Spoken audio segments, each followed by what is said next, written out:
Hey everyone, Tom Downey here, back at it again with another in-depth episode of the Cowboys Report. Today, we're diving deep into two key players for the Dallas Cowboys, quarterback Dak Prescott and tight end Jake Ferguson. I've got some fresh stats and metrics that I think will really excite Cowboys fans, but at the same time, they might leave you scratching your head or even a bit frustrated. These numbers paint a picture that's both encouraging and concerning, depending on how you look at it. We'll break it all down, analyze what it means for the team, and explore the implications moving forward. But before we jump into the nitty-gritty, let's talk about our channel real quick. We're just 130 subscribers away from hitting that massive milestone of 226,000 subs here on the Cowboys Report. If you haven't subscribed yet, what are you waiting for? Seriously, now's the perfect time to hit that subscribe button. When you sub, you get access to free daily Cowboys content. That's breakdowns, analysis, watch parties, live shows, and so much more. We cover everything from game recaps to player spotlights, draft previews, free agency rumors, and beyond. Don't miss out on any of it. Subscribe right now, turn on those notifications, and join the Cowboys Report family. Alright, let's get into it. First up, I want to introduce a metric that might sound a bit nerdy, but trust me, it's worth understanding because it gives us a clearer picture of player performance. It's called adjusted EPA per play. EPA stands for expected points added, which is basically a way to measure how much a play contributes to a team's scoring potential. The raw EPA looks at the outcome of each play. Did it increase or decrease the expected points? But the adjusted version, pioneered by folks like Ben Baldwin, goes a step further. It tries to account for factors outside the quarterback's control, like the supporting cast's performance. Think about it this way. Imagine you're Dak Prescott, and you throw a quick screen pass to a receiver. The receiver catches it cleanly but then breaks multiple tackles and turns it into a 70-yard touchdown.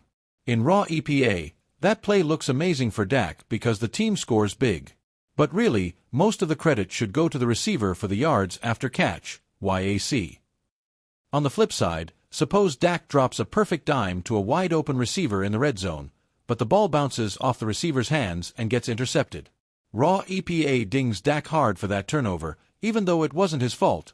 It was a drop by the receiver. Dak Prescott sits at 12th in the raw EPA per play rankings. That's solid, but not elite. However, when we switch to the adjusted version, the one that accounts for those supporting cast variables, Dak skyrockets to the top. He's number one with a plus 0.35 adjusted EPA per play. To put that in perspective, over a 10-play drive, that's adding a significant chunk of expected points purely from Dak's decision-making and execution.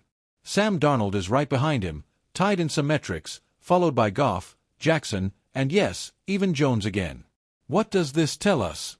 On an individual level, Dak is playing some of the best football of his career right now.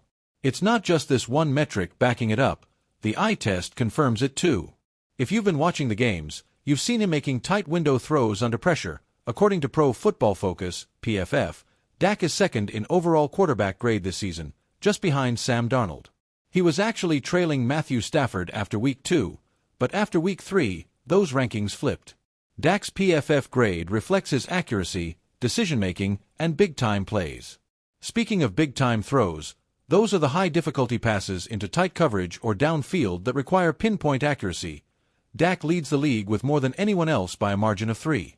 That's impressive, especially considering some of those throws have been dropped by receivers, which could have turned into even bigger gains. Another key stat, completion percentage over expected, CPOE. This measures how much better or worse a quarterback's actual completion rate is compared to what we'd expect based on factors like down and distance, throw distance, coverage schemes, and receiver separation. Despite the Cowboys dealing with a league-high number of drops this season, including one that directly led to an interception, Dak is second in CPOE. Normally, drops tank this metric, pushing it into negative territory, but Dak's precision has kept it positive and elite. He's also tied for third in pressure-to-sack rate, meaning he's avoiding sacks better than most under duress. The Cowboys' offensive line has had its struggles, especially with injuries, but Dak isn't letting pressures turn into drive-killing sacks as often as others. We'll circle back to why this is a double-edged sword later, but for now, it's clear, Dak is balling out. So, with all that in mind, I want you to grade Dak Prescott's performance this season so far. Give him an A, B, C, D, or F in the comments below.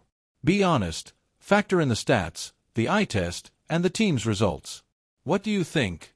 Drop your grade and maybe explain why in the comments section of this video. I love reading your takes and interacting with you all.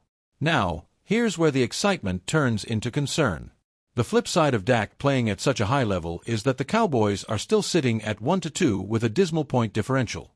They've been outscored significantly in losses, and even their win against the Giants required a comeback effort.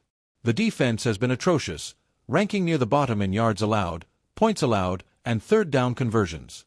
The run defense, in particular, has been gashed repeatedly, allowing opponents to control the clock and keep Dak off the field.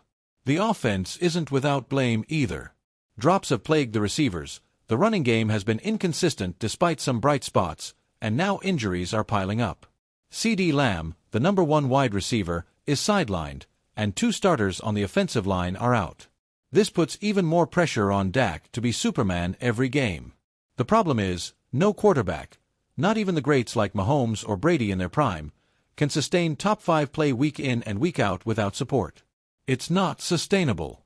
If the Cowboys need Dak to have his absolute A game just to stay competitive, that's a recipe for disaster. We've seen this before with other teams. When the quarterback has to carry everything, mistakes creep in, pressing happens, and the whole operation unravels.